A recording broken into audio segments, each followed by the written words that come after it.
Watch me shine. Whoa, whoa, I'm gonna shine. Whoa, you know I gotta shine. Watch me shine.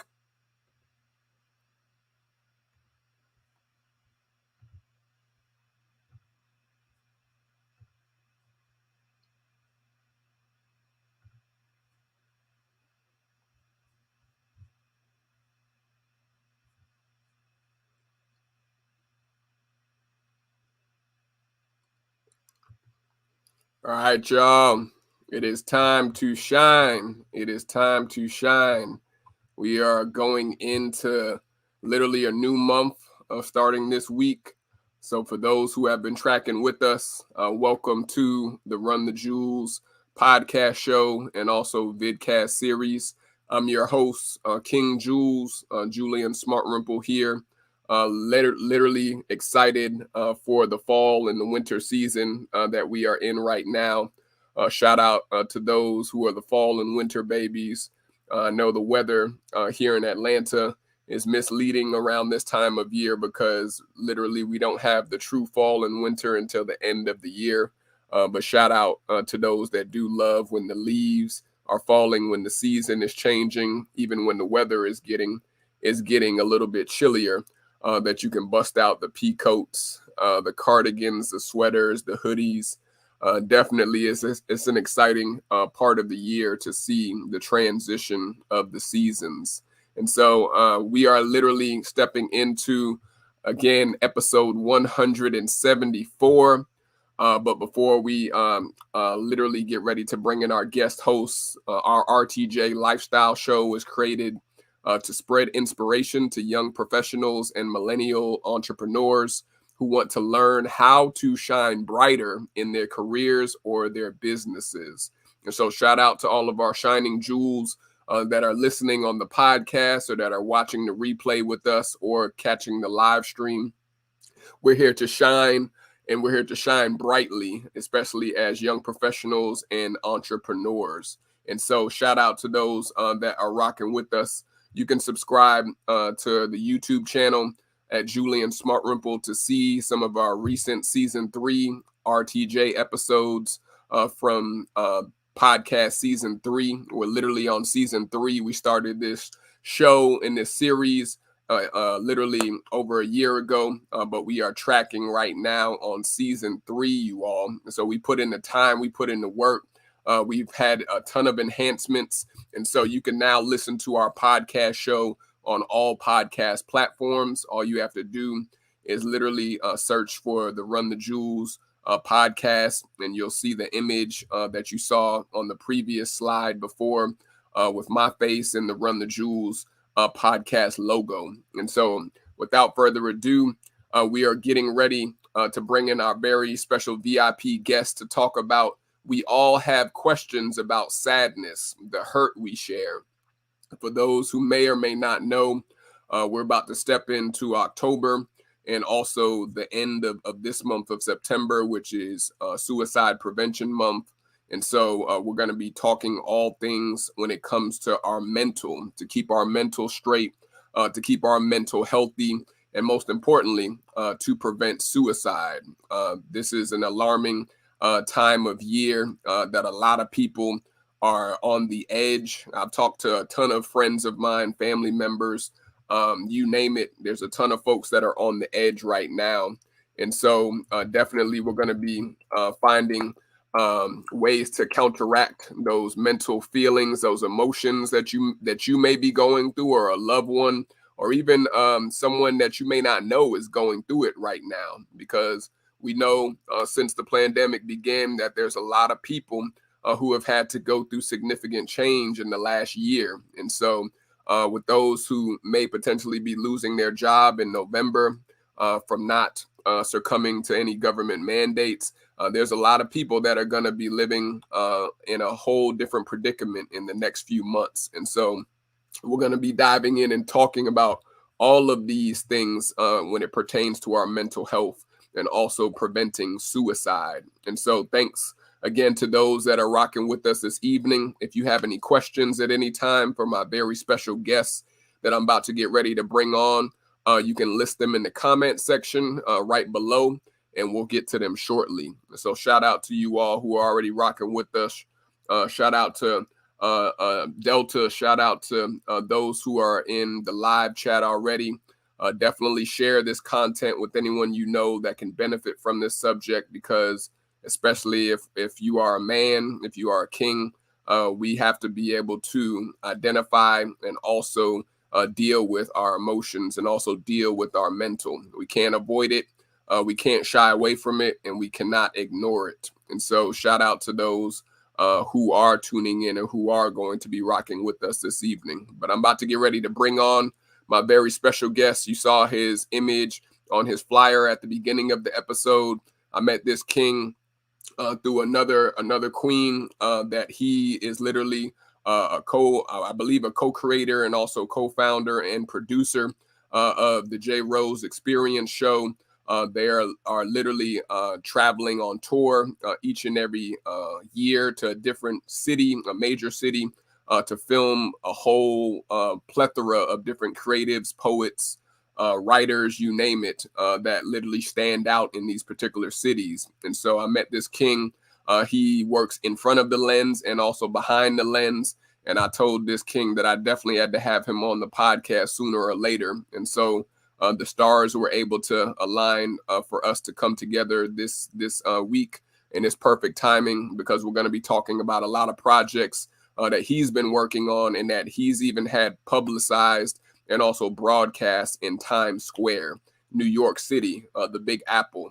So shout out to those who are from NYC, and also shout out to those who are from the Bronx, Boogie Down Bronx. I'm about to get ready to bring in my very special VIP guest, Mr. Vega Montanez. Vega, how you doing this evening, sir? I'm feeling fantastic, especially after that kind of intro. I love it, bro. I do gotta say though, I'm gonna correct you on one thing because I wish you was right. Go ahead. About this, I wish we were at a point where the show was big enough where we could do it once a year. We hit the road like every 2 or 3 months, and we end up in a different state to interview roughly 20 poets for the J. Rose Experience every season. So next season's actually airing in October, so you'll get to see what all the dope talent we met in Tampa, Florida.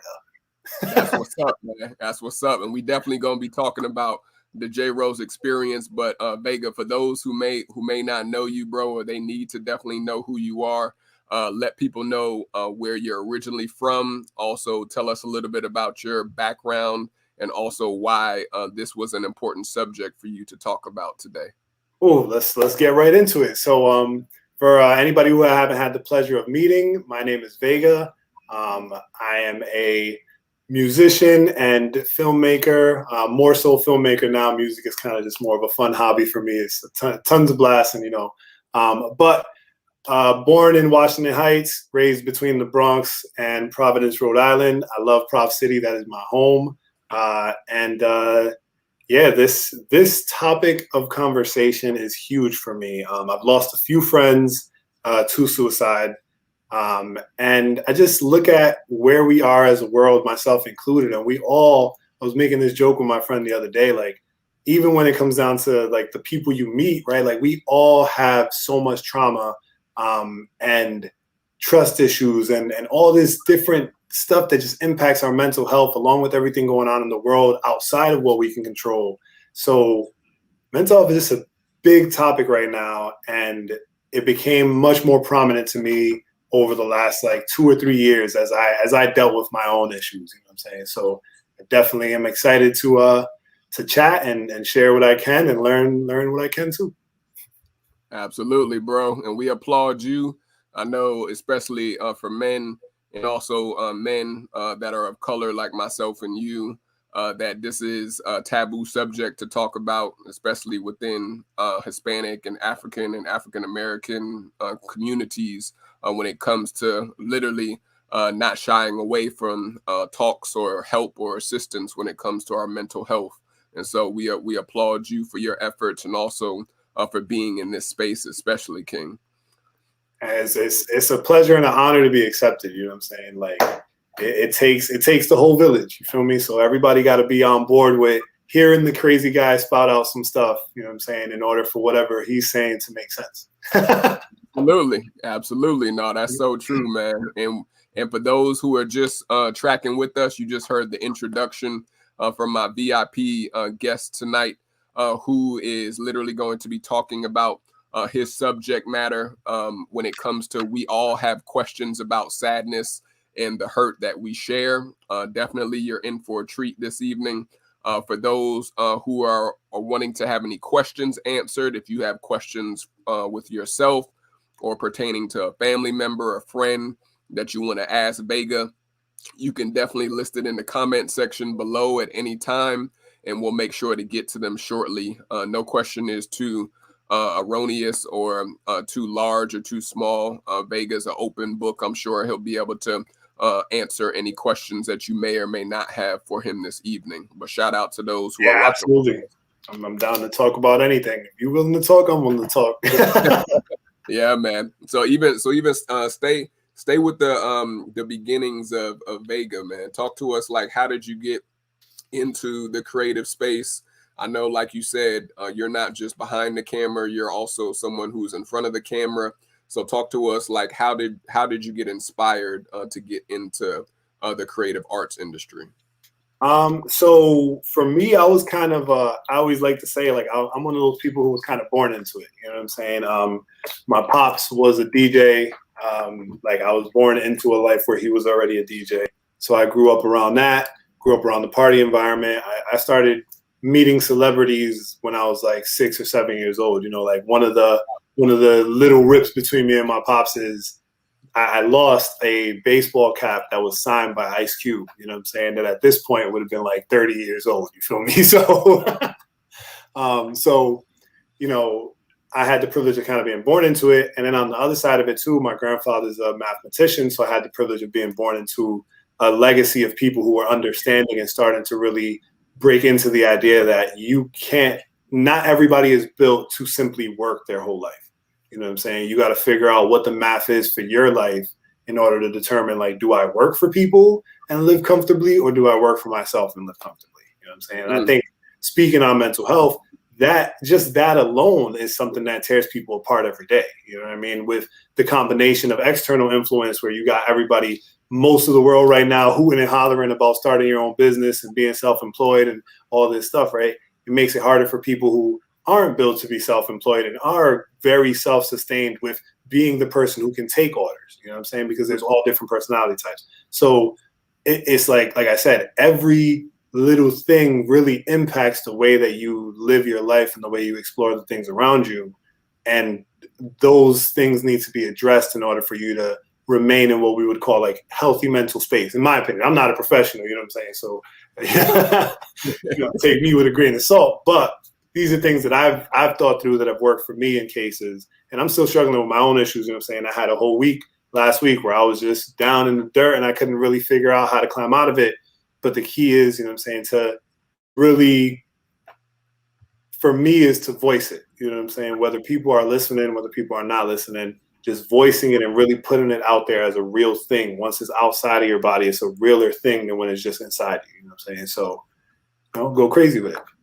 No, you're right there, man. And that's something in being able to express those emotions. I know unless you basically are around men, like you said, fathers, uncles, and even potentially grandparents that were taught that themselves, like a lot of men especially don't learn how to truly express their emotions in a positive or productive way. A lot of times we can be pigeonholed based off of your home environment to only literally look at showing emotions as being almost feminine or being weak or being too submissive. And so, like, talk to us about like the stereotypes and the contradictions, Vega, when it comes to men being able to express their emotions versus when we hear from women, of course, or the queens, they're able to express their emotions freely without being ridiculed or without being ostracized. So talk to us about like your thoughts even with that component. So yeah, let's jump right into it. So, controversial statement number one. I personally don't feel like it's necessarily allowed from anybody. You know what I mean? I think that as men from the outside looking in, we look at women and we think, oh, they're given all these extra passes and all these extra allocations and opportunities to express themselves and to do these things. But when in the reality is, ask yourself who's listening, right? Look at it from the perspective of the ears, right? If it's men who a woman's explaining herself to, we are more tender to women, right? For tons of reasons. We got the malicious reasons, we got the positive reasons, but we are generally more tender when we deal with women, right?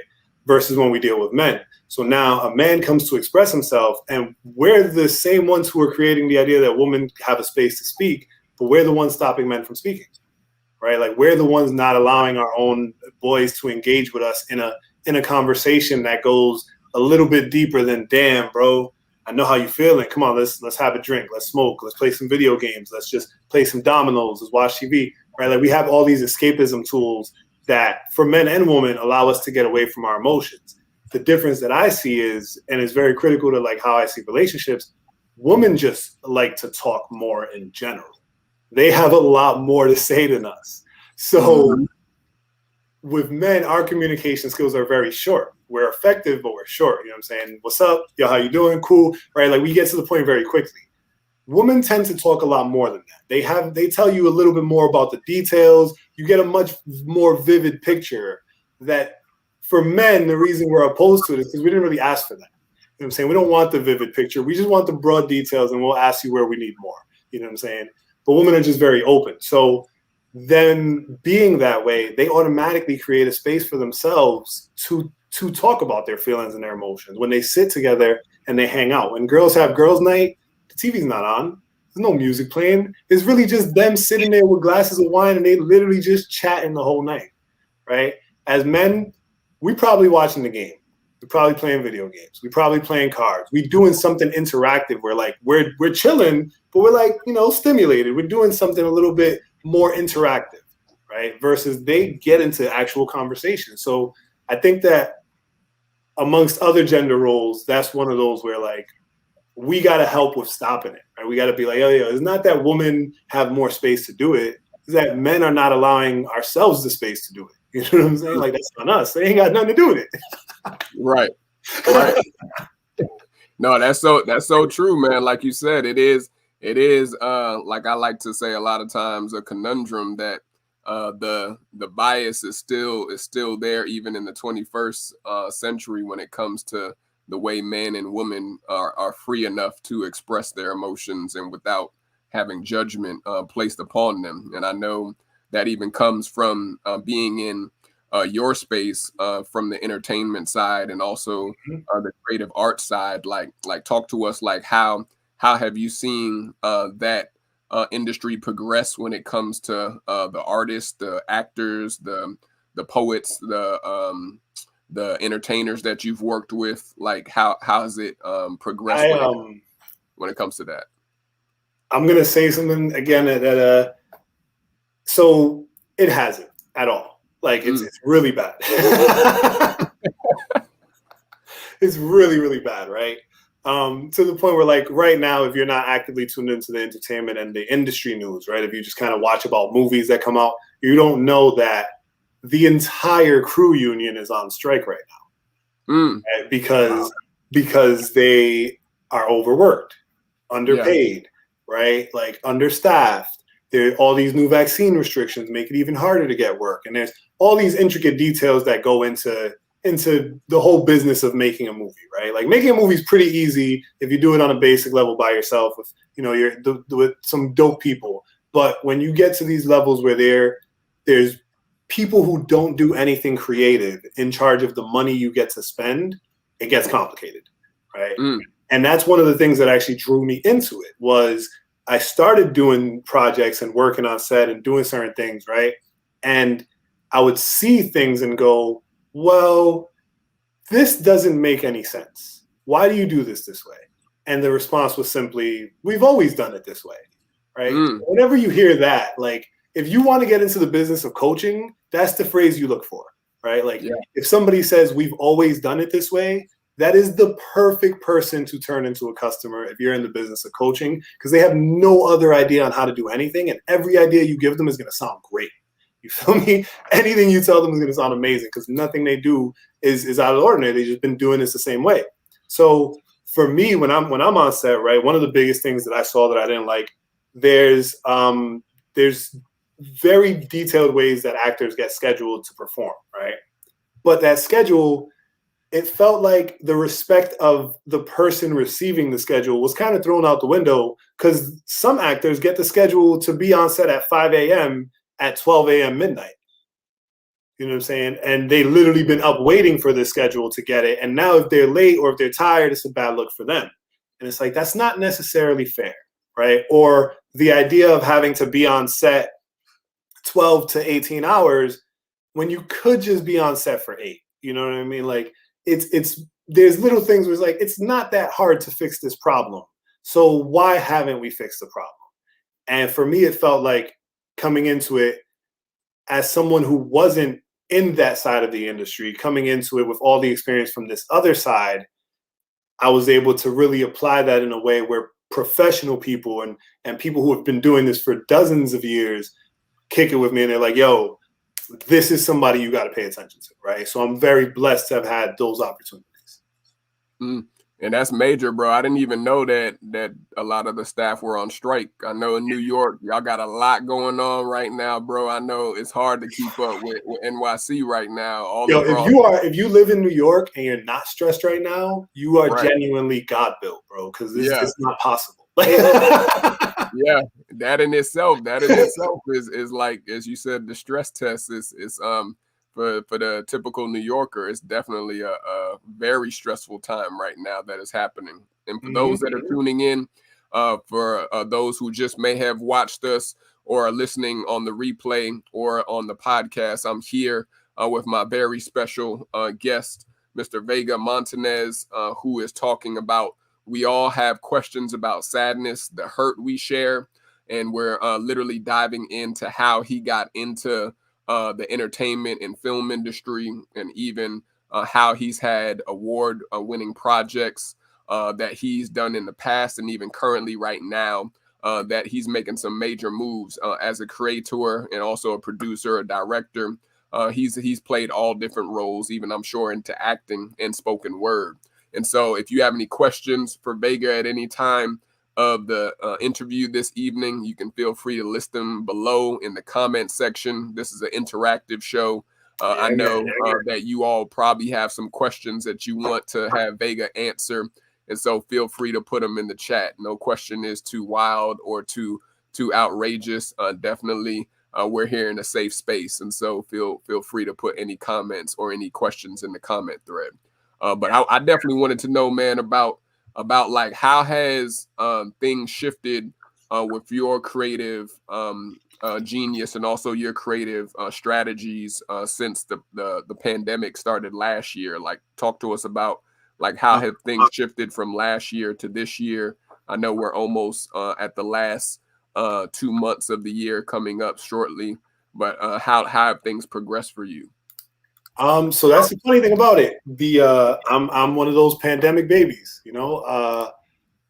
We're having this conversation because of the pandemic. You know what I mean? When the pandemic, when lockdown started, I was scheduled to go on a little mini tour and do some performing down the road, and there was a lot of really cool things that were happening that really felt like, for a lack of a better term, dope.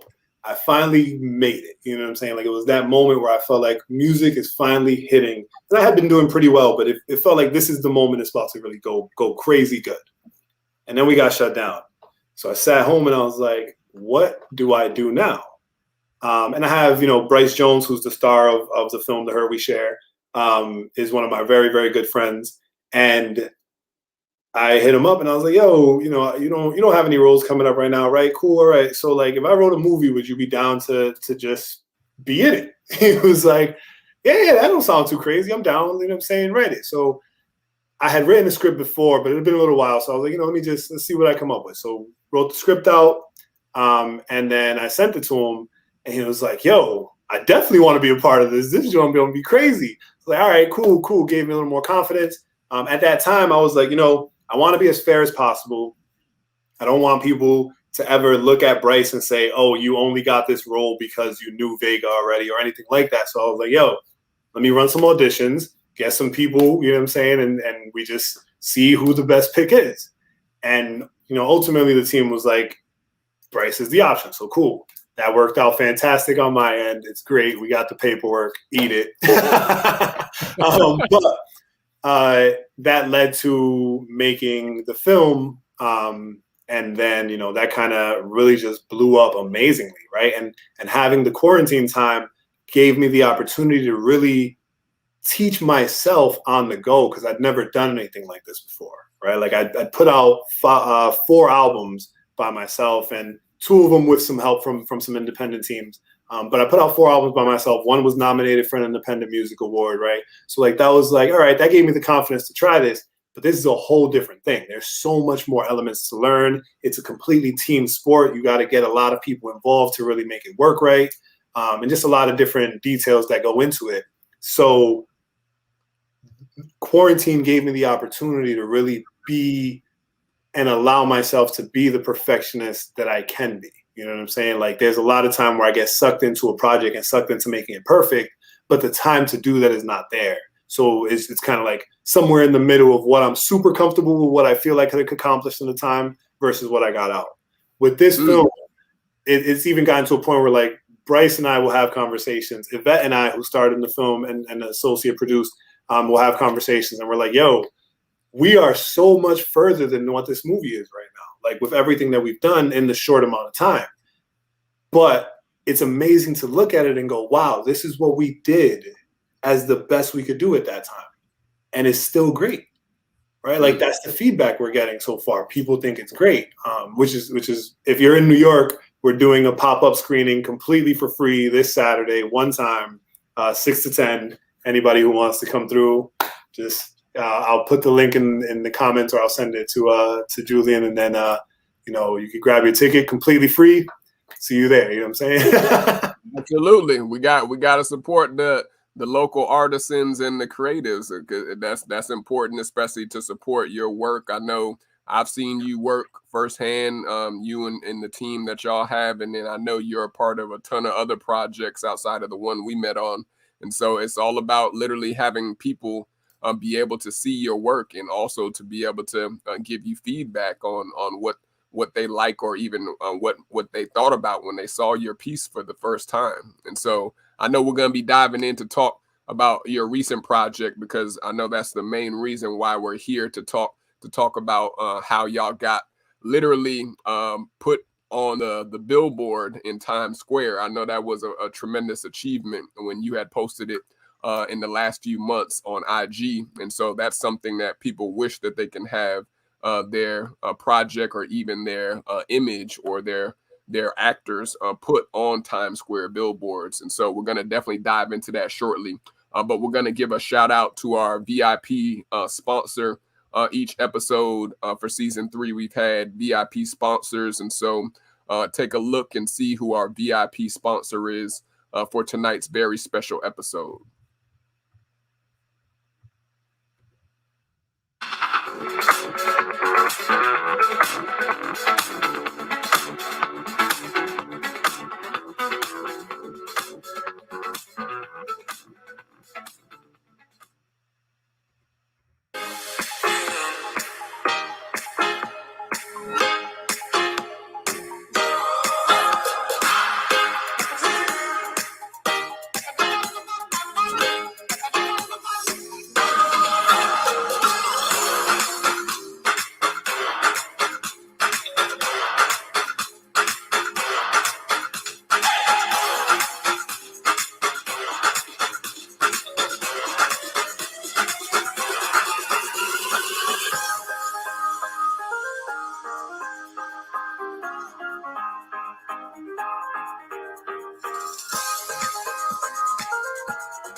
So again, shout out to our VIP sponsor for tonight's very special episode. 174 comes from none other then the Midnight Prayer Watch team, one of our official sponsors and partners. You can join Midnight Prayer Watch at 12 a.m. Eastern every Monday as they give an opportunity to uplift your personal prayer request and to also help you with any trauma, with any healing along your healing journey that you need. They have a class that's starting up next month titled Renew. And so you can click the link that is in the comments section to sign up.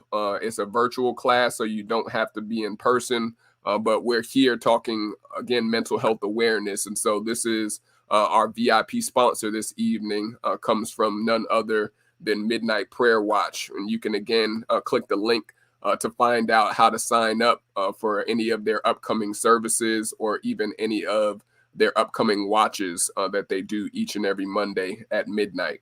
But back to you, Vega. I know we had a question coming in for you, I believe, even from Midnight Prayer Watch. And so let me put it on the screen for you, King, so you can see. Midnight Prayer Watch said, "Young man, thank you for sharing your journey with mental health. Can you give some advice or words of wisdom to those that are suffering silently with their mental health, or even those that are hurting in plain sight?" Yeah, absolutely. And I appreciate you guys for tuning in and for sponsoring this. It's amazing. Let's definitely stay connected. To answer that question, the first thing that I want to say bluntly, the short answer is don't. Understand? Like, don't hide anything. There's no reason to, right? There's a billion people on the planet. There's people out there who are going to love you for every single bit of you. You don't have to change or hide anything about you, right? You're going to find people who just associate with you, who just connect, who just click. I met Julian one time, and this dude is definitely invited to my house. I'm saying he's cool. So there's people out there who always connect with who you are naturally. Now, the longer version is try to talk to somebody, right? Like if you're the introverted type of person, find an outlet for what you need to say. Put it in some writing, right? Put it in some music. Put it in a text. Draw it out, right? Just find some way to express it that allows someone else around you to know and be able to show you that they care. You know what I'm saying? That's the critical piece, because a lot of times, and one of the things that we try to really heavily show in this movie, and that I hope comes across to every single person who watches it, the problem with most people who are suicidal that I find, they reach a point where no matter what you say to them, they don't feel like you care. It doesn't come off as positive. It all comes off as negative. So we have to help people open up, right? Going back to what we were talking about earlier and giving space for people to speak. We have to help people open up. And some people just need to open up on their own, right? Like, we can bring you to the water, but we can't force you to drink. So this is a team effort. If you're feeling sad, you have to find and give yourself the space to find somewhere you feel safe speaking, or someone you feel safe speaking to, right? But like I said earlier, as long as it's inside of you, as long as it's in your head, it's not real. So you have to make it real by speaking it out, right? Once you hear it out of you, you make it real. And then from that realness, you're able to actually address the problem and have real conversations around it. That's my thoughts anyway. Like I said, not a professional. I ain't go to school for No, man. That's an excellent response, King. I couldn't even say that any better. And I know that's a good segue to talk about y'all's film, because I know it's a powerful film, especially you put a lot of blood, sweat, and tears into it with your team. And I know that you all were successful at launching it. So talk to us about, I know you spoke of writing the script and pitching it to the main actor, but talk to us about, like, how did you get it from idea into fruition? Because a lot of artists and a lot of creatives get stuck in the clouds with it all being in their head or all being on paper. But like, you're someone that actually is able to launch, and you're not literally caught up, because I've seen many projects that you've worked on. So talk to us about, how did you get it out of your head and off paper, actually making it a reality? So I've given this a lot of thought. And this is the moment where I say, if you keep anything from what's said throughout this entire show, keep this point. There's two things that drive anything to get done, right? honesty and willingness to be vulnerable.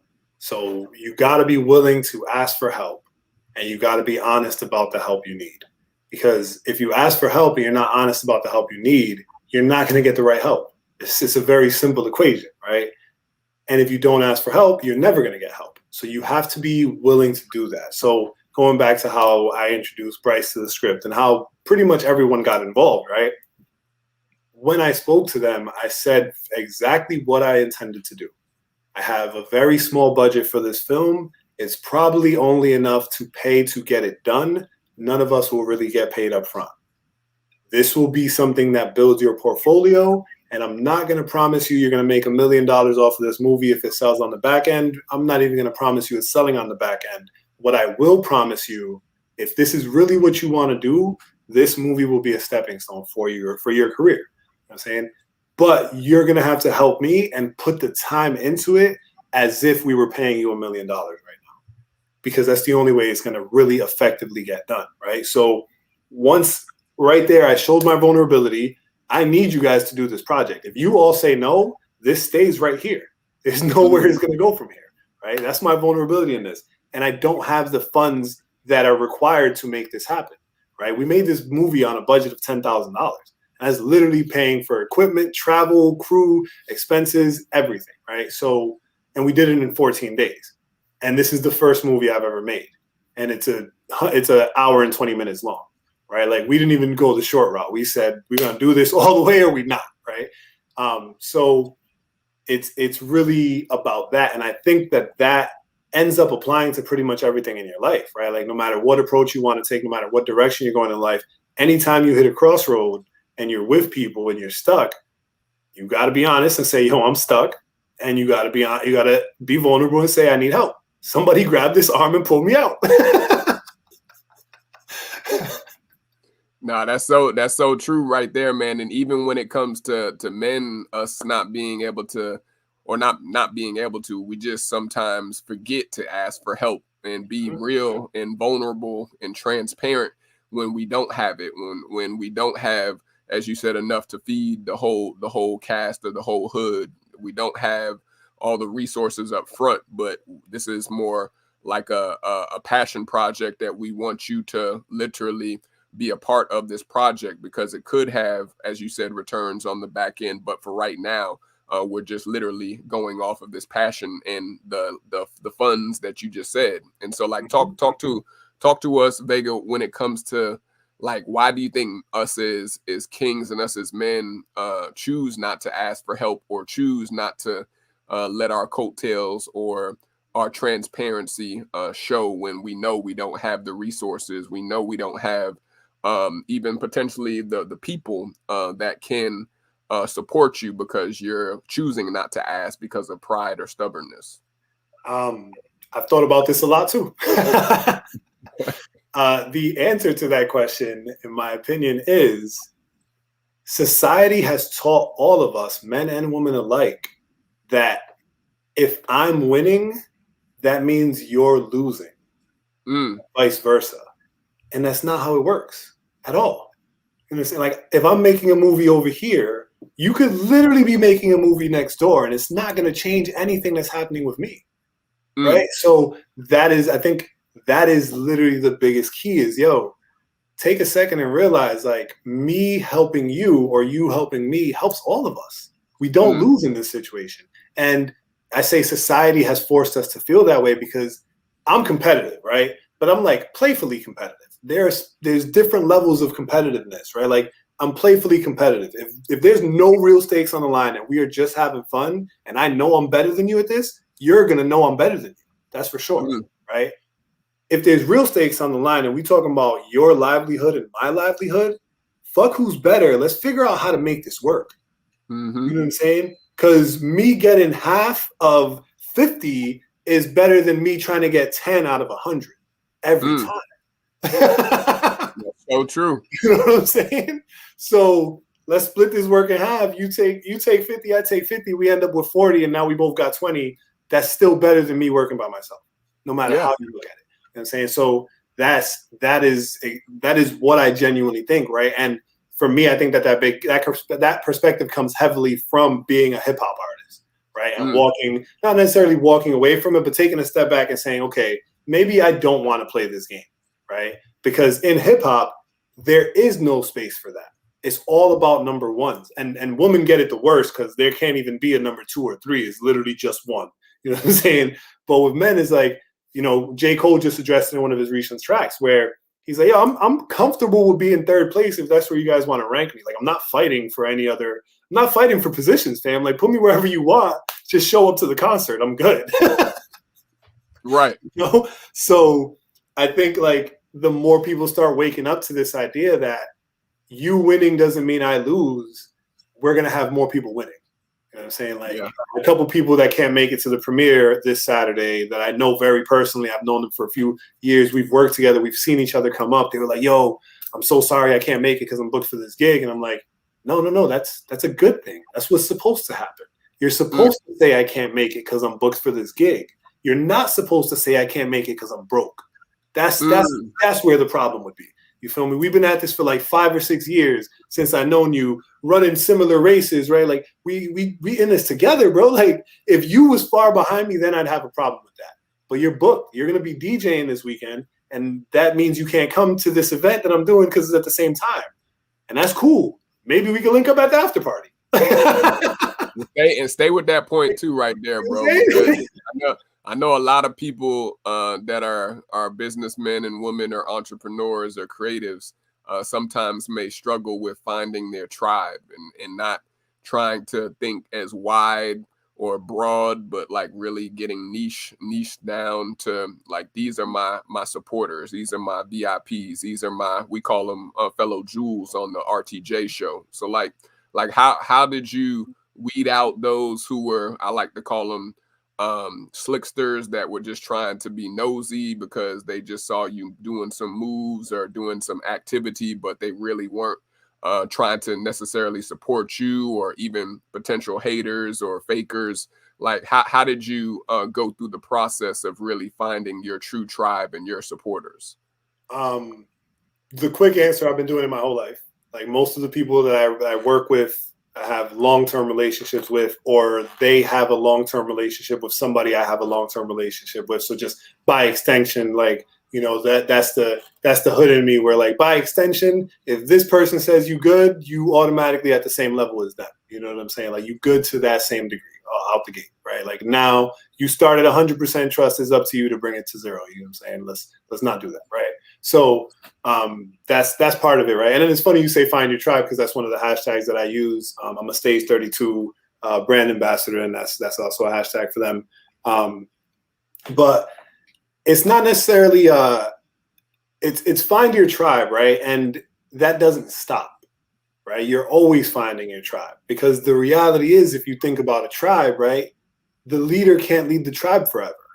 You know what I'm saying? And with that in mind, combined with the society that we already live in and that we're ingrained in, someone's always going to be vying for a different role within the tribe. They're not necessarily coming for the top, but everybody wants to shift into a position where they feel like they're more secure, they have a little bit more power, right? That's the biggest factors. So with that in mind, your tribe is always shifting. You know what I'm saying? It's not always in a bad way. Sometimes it is. Sometimes you got some negatives. Sometimes you got some shady. But overall, your tribe is just always shifting, right? And you have to be the same way you are when you're laying on the sand on the beach, right? The water's coming up, the water's going away, but you right there where you're supposed to be. You feel me? So when you're finding your tribe, it's just a matter of keeping in mind what you offer and knowing what you need offered to you. So again, going back to that honesty and that ability to ask for help. What do you need from your tribe so that you could put people in positions to give you that? Because otherwise, you're just going to put yourself around people who do what you do. You know what I'm saying? And that's not going to be super helpful for you if you're specifically working on a team-based project. But outside of that, I think everybody you meet is supposed to be in a position in your life in some way, shape, or form, right? Like I believe in destiny in the way that everyone you're going to meet in your entire life has already been predetermined by God. You know what I'm saying? How those relationships go, that's the freedom he allows us as men. Do what you want while you're on earth. You know what I'm saying? So, you know, we met and we built a great relationship. it could have went the completely other direction. That's the Yeah. freedom God allows us. But we were going to meet no matter what. He decided that a long time ago. No, that's real. That's real. Those divine encounters, like you said, which people sometimes take for granted, that they think that it was them working that meetup or working their first time meeting their best friend or even their potential spouse, their boyfriend or girlfriend, when, like you said, it's all about those divine encounters, those divine interventions. And I'm going to give you 3 examples that I'm very appreciative of for specifically for the movie, right? So when I was like 13 or 14 years old, I got invited to a meeting with all of the DJs in like the New England region. So between everywhere from Connecticut up to Maine, right? And I'm 13. There's guys in here in their 40s and their 20s, people that make millions. It's a stacked group, right? So I get invited to be a part of building a radio station, right? I'm too young to do it. I don't got that kind of money, so I miss out on the opportunity. But I met a lot of dope people. So fast forward 7 or 8 years, one of the people there I met, super cool dude. I ended up becoming real close with him because he's only a few years older than me. He's like, yo, they ended up building that radio station. You want a slot now that you're older? Oh, yeah, that sounds dope. I go through, hang out. Fast forward a few more years, I'm now a co-owner of the station. Fast forward a few more years, and I get really connected with the owner of the club next door, right? Now, that's the important part, because then I don't see that man for like 3 or 4 years. We come to me making a movie. There's a club scene in the movie. So now I need a club, and clubs are expensive. So I reach back. I'm like, oh yeah, I met this guy Davey Moore who runs Alchemy in Rhode Island. Cool dude. All right, let me fuck it. I'll hit him up. I got a little bit of money. We'll see what I can offer him. Right? I hit him up. He's like, oh, you cool as hell. You used to hang out by the doorway. Oh, yeah, whatever you need, come through. I'll just let you hang out here, shoot whatever you need for the whole day. Freely, right? And these are relationships where I didn't even realize this was going to happen. This was literally just chance encounters that could have went any direction. And they worked out amazingly. You know what I'm saying? So everybody you meet you're going to meet them for a reason. But what you do with that encounter, that's on you. That's so true right there, man. And like you said, clubs are definitely expensive. And I know I wanted to have a follow-up with that, but I definitely want to hear you talk about the follow-up, like when it comes to not burning those bridges or not letting certain relationships go by the wayside. I know you had mentioned at the earlier part of the interview that that's something that you have built as strong relationships, but a lot of millennials and even the younger Gen Zers, they struggle with relationship building because old people are bad at building relationships. Yeah. Everybody's bad at it. I'm not great at it. I just put a heavy focus on it, right? So like the same way that you got a basketball player who's nice, and then you got a basketball player who's nice. You know what I'm saying? Mm-hmm. The difference is he puts all his focus into that. You know what I'm saying? So for me, I put a lot of focus into the people that I meet when I meet them, right? Because the first thing that comes to my mind is, where am I in life and can I help you? You know what I'm saying? You might be way further along in life than I am and you don't need anything from me, right? But out the gate, I'm not trying to come from a position that I'm better or anything like that. I'm simply looking at it as, if we help each other, we're all going to win, and we're standing next to each other for a reason. You know what I'm saying? So let's see what that's about. Let's talk. Let's get to know each other. Tell me about what you've worked on. What have you done? What's brought you here? How did you even get here? You know what I'm saying? What was the whole day like for you, right? Let's really build real relationships. And I think that's where a lot of our generation, right, is a little bit flawed. A lot of us took those early business classes that taught us about business cards and giving people your business card and follow-up emails and this, right? But how many of those classes taught you how to keep a first conversation going for more than 5 minutes, right? They all taught us, like, you got to nail it in 5 minutes. But what about the other 5, bro? This event is 3 hours long. I'm going to be here the rest of the night. So what do I do now? I'm supposed to just meet this person for 5 minutes and then wait till tomorrow to email him? No, you go back. And everything you were going to say in the email, just start that conversation now. You know what I'm saying? Don't try to oversell things to people, but build a real, genuine conversation-built relationship where you guys have a memory to tap into now the next time you see each other versus just a little introduction that's not really memorable, you know? Yeah, and that's what I was going to allude to right there, King, is that a lot of people are more inauthentic or unauthentic when it comes to what can this person do for me versus, as you said, how can you be an asset to them. And I know that I ran into that a lot when I used to do network marketing and also be a part of different ambassador programs, because I would always be like asking individuals I networked with, like, what do you need? Like, how can I support you? And they would always look at me like startled, literally with the Scooby-Doo look, like, Shraggy? They would be like, what do you, they would be like, what do you That was mean? What, excellent. That was excellent. they'll be like, they'll be like, what do you mean? What can you do for me? Like, I'm like, what can I do for you? But they're just not used to having people that are wanting to serve versus, as you said, wanting to be served. And so Yeah. talk And then about those like, trust issues kick in, and they start thinking you're doing something against them. So they start moving in a way to prevent you from doing things because they think you're just trying to steal. And it's like, whoa, everybody slow down. Slow down. Like, we all gonna be all right. How can we help each other? Yeah. And that's what I was gonna say. Stay with that point right there too. When you have a team that like everybody has to be all in. You can't be having a lot of the prima donnas. I know you do a lot of traveling on the road with your production teams, especially. Like how does everybody come not with the one band, one sound type feel, but that like there's no prima donnas here. Like everybody got to put in work and everybody is going to be able to eat. Like how do you keep everybody not just happy, but keep everybody on the same page? To a degree, everyone on my team is a prima donna. Now, here's the thing. Going back to what I said before, right? You don't need two of the same person in a team. You need multiple people in a team. So, yeah, all of the people on my team think they're the absolute best at what they do, which is a component of the team, right? And they realize, like, no matter how good I am at shooting stuff, if I don't have someone telling me what to shoot or people to shoot, I can't do anything. So I can be the best at what I do, but you got to be the best at what you do too, fam, because that's the only way we're going to be the best at this together, right? So it's really a lot of that comes into play, and it's about, again, build your team in a way where relationships are genuine. They mesh. They create real symbiotic relationships that matter to people, you know?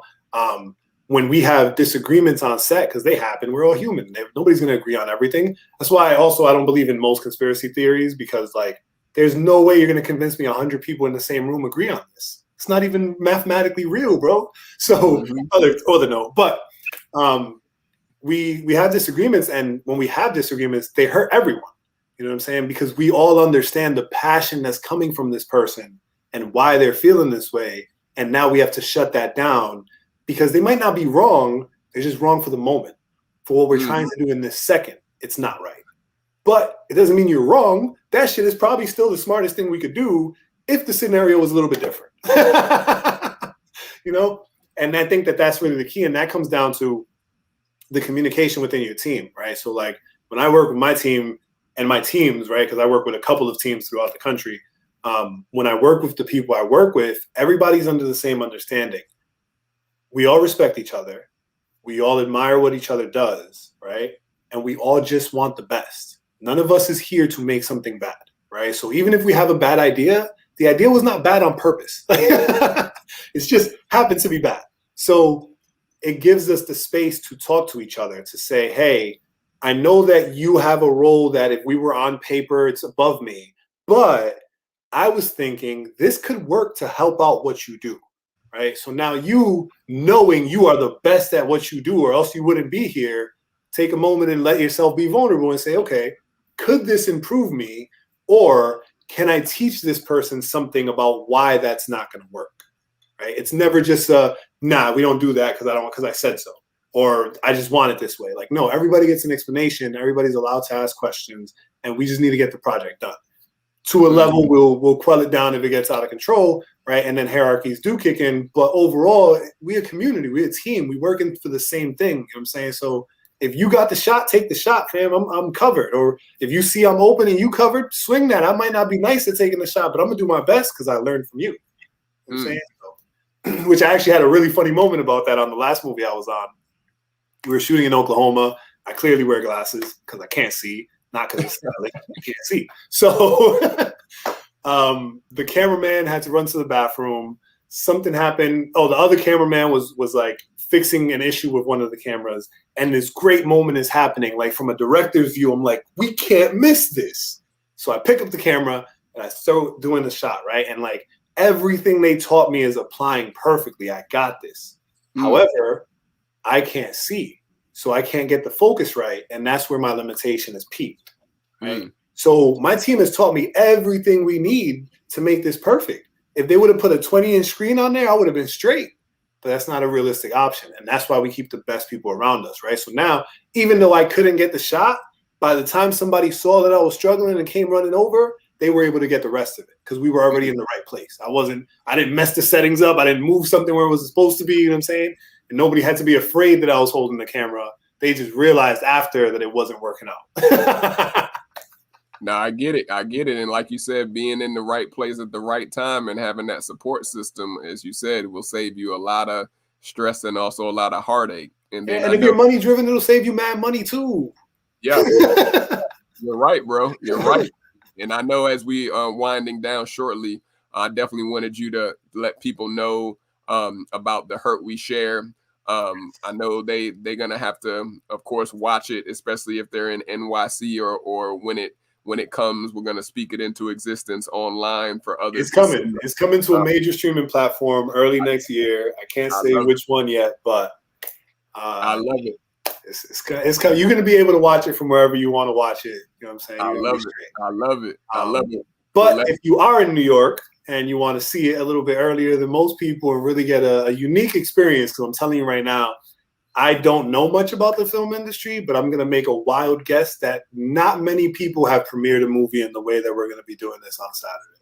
So if you're in town, absolutely head to theheartweshare.com. There's going to be a link there where you could grab your tickets. Grab your tickets, 100% free. We do have some merch available, so feel free to place your order for that. As long as you place it before tomorrow night, that's Wednesday the 28th, I believe, right? 29?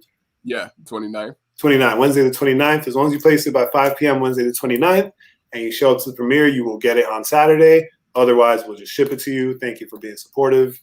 We appreciate it. And I just hope everybody can make it out. This film is about a young man named Terrence Johnson who suffers from depression. He suffers from depression, a little bit of schizophrenia, and has some other mental health issues going on. And he has reached his peak where he feels like everything in life has fully fallen apart and nothing can get better. So he kidnaps the people who he feels are most at fault for where he is in life, and he tries to show them the pain that he's felt throughout his whole life. I love it, bro. I love it. And before we get ready to let you give your final jewel to the audience and the podcast audience that's listening, talk to us about what did it feel like when your castmates and also you saw y'all's poster on the bright lights. Like tell us your first experience. Tell us, did people hit y'all up, say that they saw your project? Like I want to give that joint, that whole billboard was a life changer, to be 100% honest with you. On a statistical and business side of things, I'm gonna do that first because it's the easiest. For anybody familiar with IMDb, our ranking shot up ridiculously. For anybody familiar with how things are ranked, out of over 1 million movies or so, we were ranked at roughly 250,000 in the world before the billboard went up. After the billboard went up, we ended up ranked at 98,000 in the world. And on Facebook, I think the trailer for it ended up hitting like 10,000 views or something really, really cool. So that was great for us. And it also helped us a lot with locking in this streaming deal that we have. So I'm super excited about that. Or rather that we have on the table. Nothing's official yet, but super excited about that. Now, on a personal level, it is one of the coolest things in the world to be able to look up at something like that and say, yo, I put my friends on a billboard. You know what I'm saying? Like, I really put my friends in a position to shine and to win. And I did it because they were willing to gamble on me to even try to do this craziness. You know what I'm saying? So for all the stress, all the money that was spent, all the work that was done, we got a billboard in Times Square with my brother Bryce Jones' face all over it. You know what I'm saying? We got the names of people all over it that I love to death, that really helped. And so that part of it is huge. But I'm going to tell you something real personal, and I'm only going to say this on this show, so I'm going to make it exclusive. It was the biggest thing for me. My grandmother's from Dominican Republic. She speaks English, but she doesn't speak it very well. I mean, she's a little bit older, so the whole technology world is a fucking disaster for her. The idea that I'm an entrepreneur doesn't make any sense.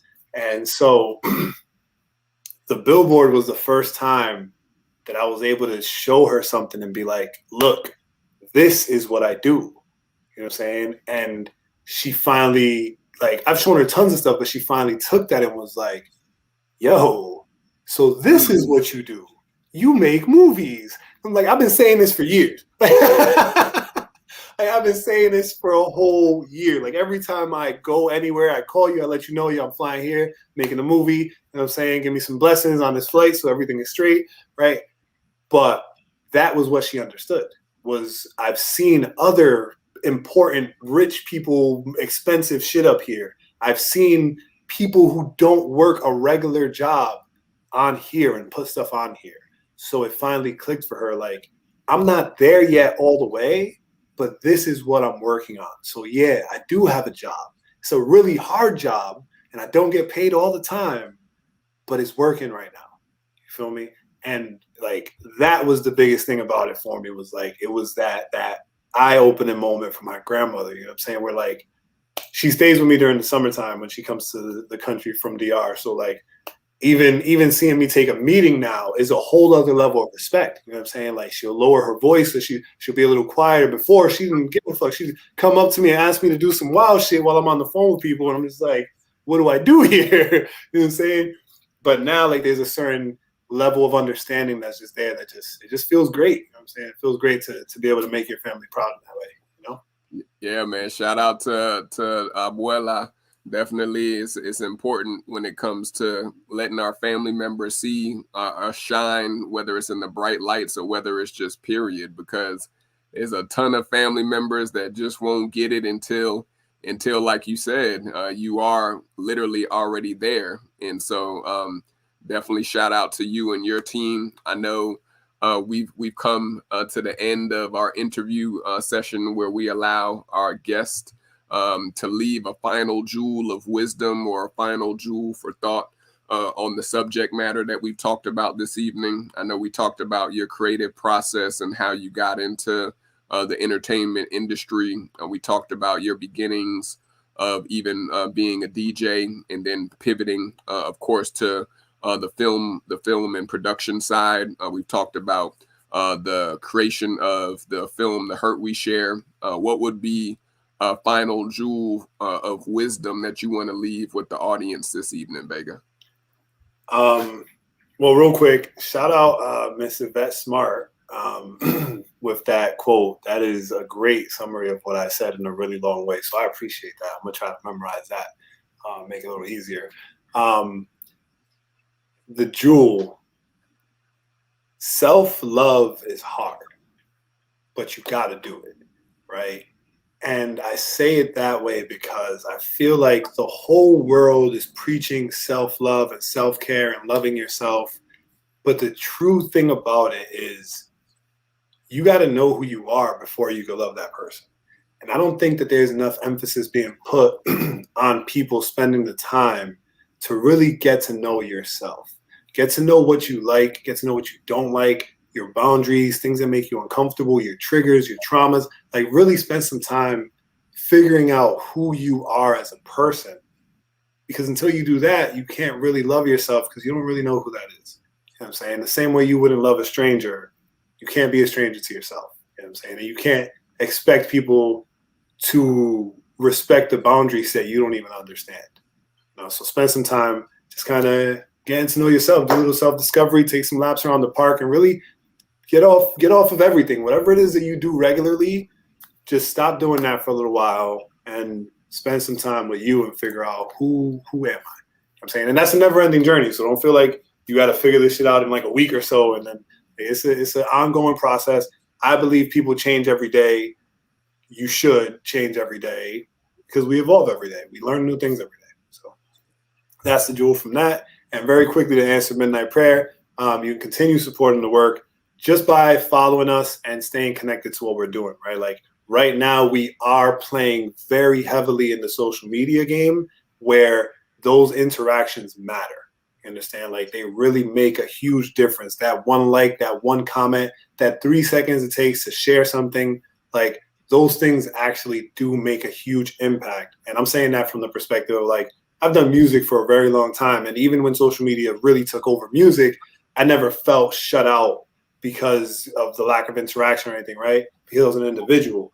But with a film, this is basically a product. So we have to really know that people want it, especially the people who want to put it on these big platforms. They got to know that when they take this gamble, this isn't going to be a movie you see on Netflix and skip over, or on Amazon Prime and skip over, or on HBO Max and you're like, maybe next time, right? This got to be the joint that you see it come up and you're like, oh, I've been waiting for this, right? Or, you know what I'm saying? We're building that buzz around it. So continue supporting in that way.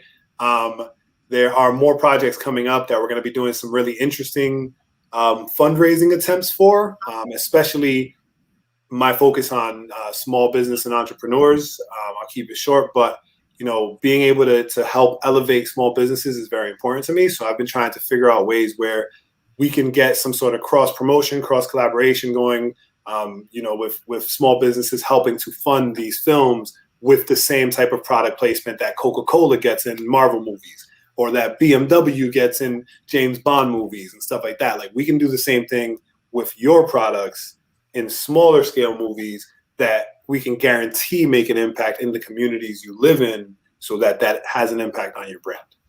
So that's something I've been thinking about a lot. No, that's a major move right there in the right direction, King. I know those are all things that are gonna be able to come to fruition. You're definitely a man that follows through with your ideas and your projects. For those that caught us to the end or are watching the replay, go back and watch and listen to the previous pieces of the segment, because there were a ton of jewels that you could grasp from tonight's interview with my special guest, Vega. And so I'm going to say a quick prayer over you, bro, and allow you to enjoy the rest of your week. We thank you for coming on the show again and running the jewels to let people know about the importance of their mental health and also the importance of expressing themselves in a productive way. And I'm going to say a quick prayer over you real quick. Father God, I just want to thank you for Brother Vega coming on the show this evening to just be a blessing to myself and also to be a blessing to all of us who are listening either on the podcast or the live stream. We thank you for the lives that he's helped and he's assisted with in not giving up on themselves, not giving up on life, not giving up on their family members, and most importantly, just continuing to press forward despite the odds that are stacked against us, despite the odds that we all may face. We thank you for Vega's ministry and also his team. We thank you for all the ideas and the creative juices that you have given him in order to just bring this topic of mental health and mental wellness to the forefront. And we thank you for the success of his project that he is going to continue to push forward. And we thank you for all of the castmates and all of those that have bought into his vision and also his dreams. And we pray that you will provide even more opportunities for him to be richly connected and also divinely connected to those that are in higher positions that can take him to the next level. We thank you, Father God, for this time that we've shared. We ask that you will bless him in all that he does throughout the rest of this year. And it's in Yahweh's name I pray. Amen. Amen. Amen, brother. I know it's been a pleasure. I know it's been a pleasure serving with you, King. I know we're definitely going to be in touch again. How can people follow you on social too? I want to make sure that people can know how to stay in touch with you on social or even via email or website. Let people know how they can reach out to you. Yep. So you can definitely connect with me on any social platform. What up, Vega? Grammatically correct. So WHATUPVEGA. I'm super excited to say this. Humble brag for sure. But you can also Google me finally. So you could just Google Vega Montanez, and I like 85% of the time I'm top 2. The rest of the time I'm on the first page. So I'm cool with that. It's good. And then you can follow The Hurt We Share at The Hurt We Share. You can head to the website, thehurtweshare.com. And absolutely, like I'm very, very, very open to text messages. So text me anytime you need to. If you just want to chat, if you got questions, if you want to build a relationship, if just anything, anything that you have time for to share with me, I got time for to listen. So you can hit me 401-327-9697. And let's definitely stay connected with as many people as possible. It's just make bigger communities and keep enriching ourselves. I love it, King. I love it, man. It's been a pleasure serving with you, bro. I know we'll be in touch. Thank you again for rocking with us this evening, and we'll talk soon, King. Sounds good, my brother. We'll talk soon. All right, bro. Peace. All right, y'all. I'm going to give a quick wrap up. You just heard from my special VIP guest, Vega Montanez, dropping a ton of jewels this evening on literally his project that they literally had posted in Times Square on the billboard. The Hurt We Share. Go in Google search. And as Vega said, go and look at his IMDb. This brother was a hard worker, a creative, and most importantly, he's a visionary. And so if this episode has blessed you in any way, shape, or form, feel free to sow a seed with us. You can sow a seed with the selections that are tagged in the comment section. There's 3 ways to give. You can Cash App us at $SMART, SMART, JEWELZ. You can Cash App us or Venmo us at Smart Jewels, JEWELZ Enterprises, or you can become a monthly Patreon with us that we just started this season, you all. We're literally moving this movement along gracefully and also assuredly. And so I thank those who have already been a tremendous success in giving to the movement for season 3. Each season, we have a ton of donors, VIP sponsors, and also just people who sow where they're able to reap from our show each and every week. And so we thank all the names that are at the bottom of the screen: Anonymous, Smart Food Kitchen, Alana, Hope Christian International, and many more that have already sown into this season for season 3. We could not make this international podcast show and series a success without you. But you can take a look and see what are some of our updates for the rest of this season. We're literally on the home stretch, coming to a close shortly. But take a look and see what are some of the services and also some of the updates that we have for season 3 episodes for the rest of this year.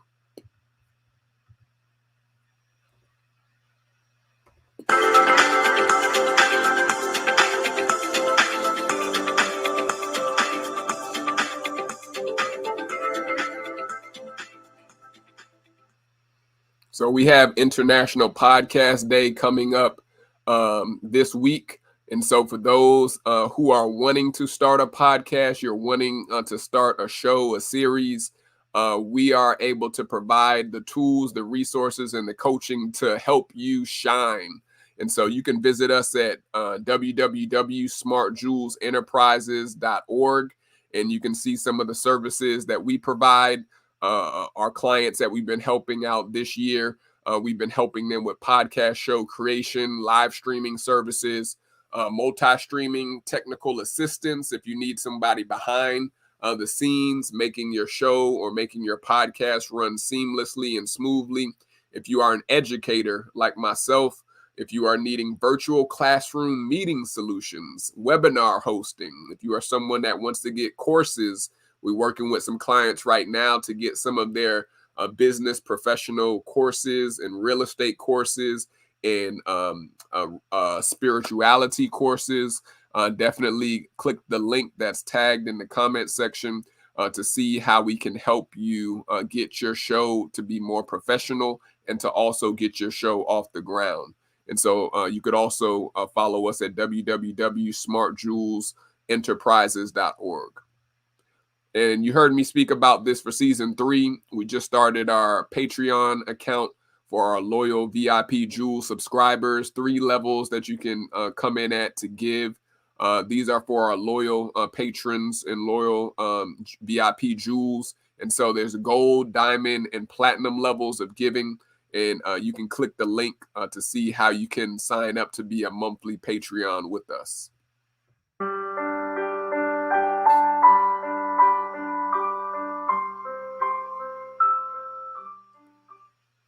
So again, we don't want to be the type that are sitting and crying behind the scenes and literally dealing with trauma, dealing with pain, dealing with hurt without, as Vega said, reaching out to someone. You are not alone in this season, no matter what the government is telling you, no matter what your job is telling you, no matter what your family may even be telling you. We know that a lot of people are dealing with a lot of stress right now, and the stress test is outrageous in different parts of the world based off of things with the updates that we see on the news each and every week.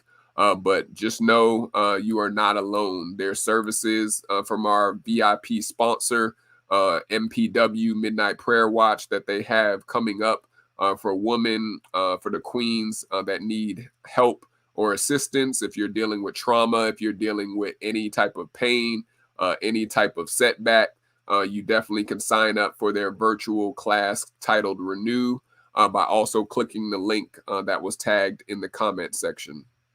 Also,